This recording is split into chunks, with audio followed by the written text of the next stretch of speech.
তাকওয়া অবলম্বন করেন, আপনি যদি তাকওয়া অবলম্বন করেন তাহলে আল্লাহ সুবহানাহু ওয়া তাআলা আপনাকে কেমন মর্যাদা দিবে।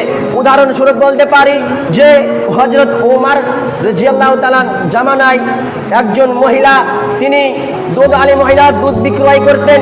তিনি রাতের বেলায় যখন তার মেয়েকে বলছে যে তুমি দুধে পানি মিশিয়ে দাও, একথা আপনারা সকলেই অবগত আছেন যে হযরত ওমর রাদিয়াল্লাহু তাআলার জামানায় যে নবী করিম সেই ওমর, তিনি রাতের বেলায় কোন ব্যক্তি খেতে পেল না পেল তিনি খোঁজ নিয়ে বেড়াতেন।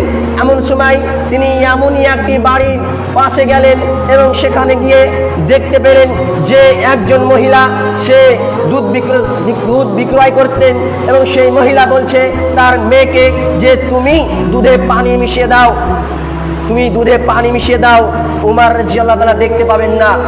তখন সেই মহিলা বললেন যে ওমর খলিফা দেখতে পাবে না, কিন্তু দেখতে পাবেন একজন, তিনি কে? তিনি আল্লাহ সুবহানাহু ওয়া তাআলা।